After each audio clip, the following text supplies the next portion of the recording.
जय हिंद दोस्तों, welcome two aspirants. आज हम पढ़ने वाले हैं आपका आर्टिकल 4। मगर आर्टिकल 4 को पढ़ने से पहले हमें कॉन्स्टिट्यूशन के कुछ एस्पेक्ट्स को समझना पड़ेगा। उन एस्पेक्ट्स को समझने के बाद ही हम आर्टिकल 4 को अच्छे से ग्रैब कर पाएंगे। तो आइए बिना किसी देरी के शुरू करते हैं आपका आर्टिकल 4। देखिए 2014 की बात है। अभी आंध्र प्रदेश को दो पार्ट में डिवाइड नहीं किया गया था। आंध्र प्रदेश एक यूनाइट आंध्रा था। It was not divided into Andhra Pradesh and Telangana. उस वक्त भारत की अगर बात करें तो भारत में आपके टोटल 28 तो स्टेट्स थे। टोटल 28 स्टेट्स थे और आपकी 7 यूनियन टेरिटरीज थी। मगर 2014 में आंध्र प्रदेश को दो पार्ट में डिवाइड कर दिया गया, आंध्र प्रदेश और तेलंगाना। अब हमारे देश में हो गए थे, एक एक्स्ट्रा स्टेट आ गया था और स्टेट हो गए 29 और यूनियन टेरिटरीज थी हमारी 7। समय आया 2019 का। 2019 के अंदर जम्मू एंड कश्मीर को डिवाइड कर दो यूनियन टेरिटरीज में डिवाइड कर दिया गया। Union territories of Jammu and Kashmir, union territories of Ladakh. It means एक स्टेट को डाउनग्रेड किया और उसको दो यूनियन टेरिटरीज में डिवाइड कर दिया गया। इट मींस हमारे पास एक स्टेट फिर दोबारा कम हो गया। अब हमारे पास हो गए 28 स्टेट्स, मगर दो यूनियन टेरिटरीज बढ़ गई, union territories of Jammu and Kashmir और यूनियन टेरिटरीज ऑफ लद्दाख। अब यूनियन टेरिटरीज हमारे पास हो गई 9। समय आया 2020 का। 2020 दो union territories, Daman and Diu, Dadra and Nagar Haveli, इन दोनों यूनियन टेरिटरीज को मर्ज कर एक यूनियन टेरिटरीज बना दिया, दमन and Diu, Dadra and Nagar Haveli. It means एक यूनियन टेरिटरीज फिर कम हो गई। अब हमारे पास अगर एट प्रेजेंट की बात करूं तो हमारे पास 28 स्टेट हैं और 8 यूनियन टेरिटरीज हैं। मगर ये मेंशन कहां पर है? हमारा आर्टिकल 1 कहता है कि जितने भी स्टेट्स हैं भारत में, जितनी भी यूनियन टेरिटरीज हैं भारत में, ये सभी की सभी शेड्यूल 1 के अंदर मेंशन है।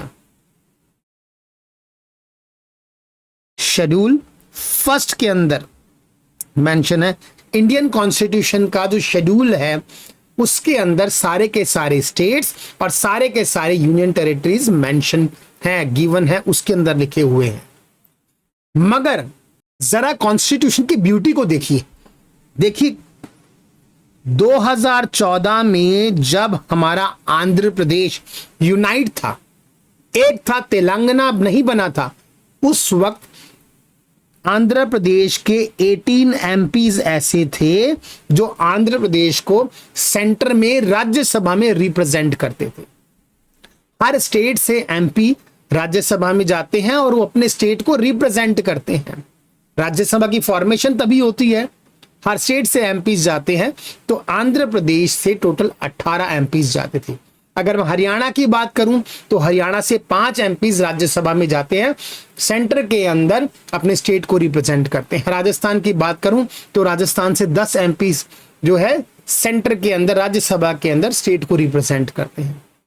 तो आंध्र प्रदेश में 2014 में जब तेलंगाना नहीं बना था तब टोटल 18 एमपीज थे जो स्टेट को रिप्रेजेंट करते थे।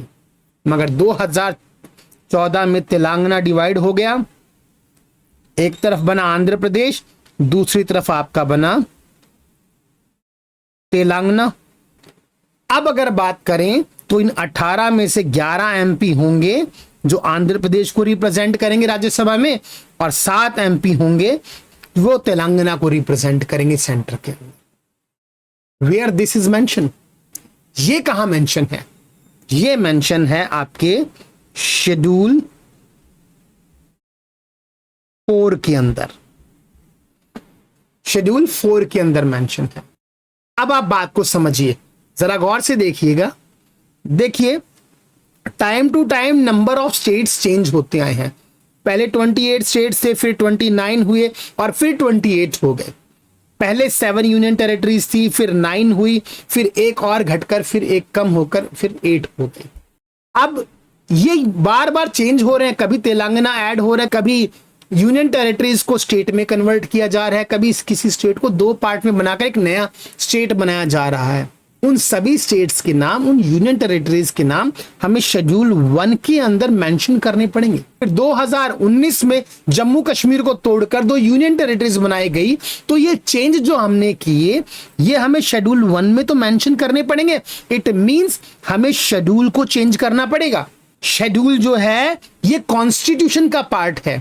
ठीक इसी तरह टोटल नंबर ऑफ एमपीज, कौन सा स्टेट कितने एमपीज रिप्रेजेंट करेगा राज्यसभा के अंदर, ये मेंशन है आपका शेड्यूल 4 के अंदर। अब तेलंगाना बन गया, कहां 18 एमपी आंध्र प्रदेश को रिप्रेजेंट करते थे, अब 11 करेंगे।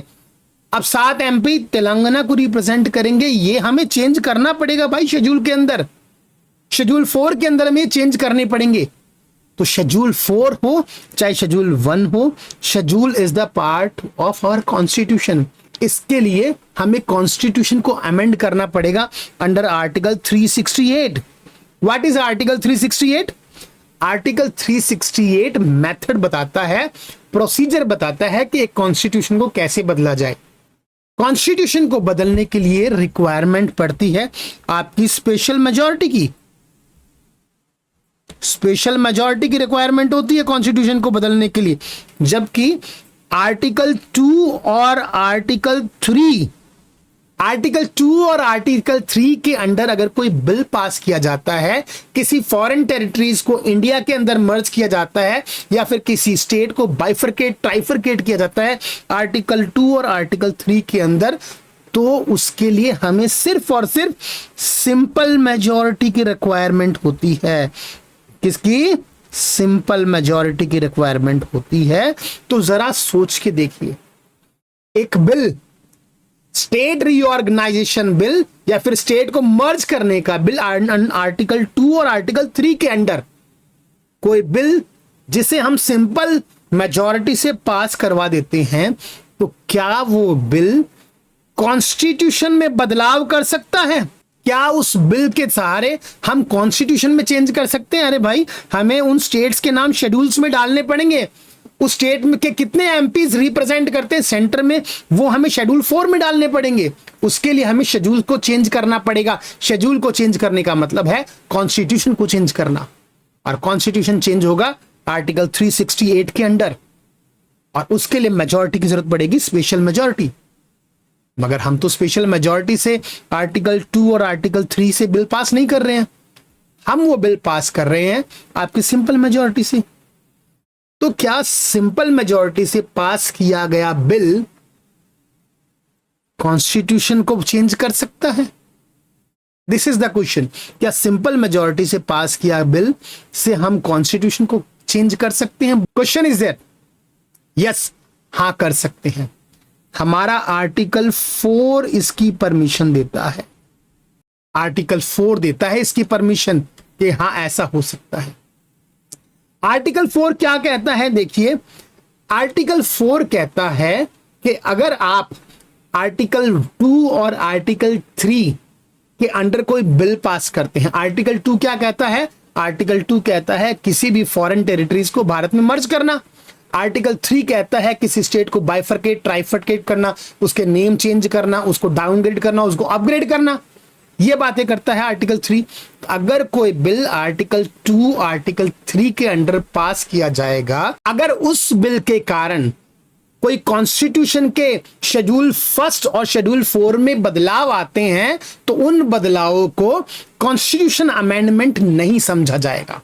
This is article 4। देखिए क्या कहता है, laws made under article 2 and 4 to provide for amendment of the 1st and the 4th schedule as supplement, incidental and consequential। देखिए, पार्लियामेंट ने सिर्फ और सिर्फ स्टेट्स को डिवाइड किया है या फिर किसी स्टेट को मर्ज किया है।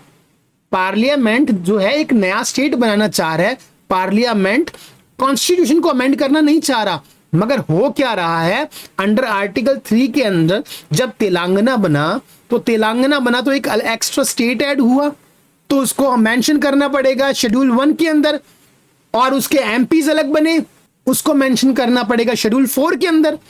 तो पार्लियामेंट ने अंडर आर्टिकल 3 के अंदर नए स्टेट की फॉर्मेशन की, मगर उसका कॉन्सिक्वेंस क्या निकला?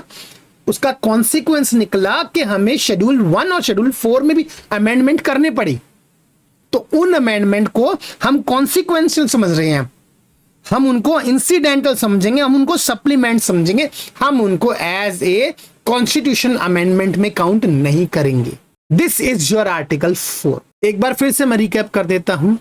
शेड्यूल 1 मेंशन करता है स्टेट्स और यूनियन टेरिटरीज की लिस्ट को।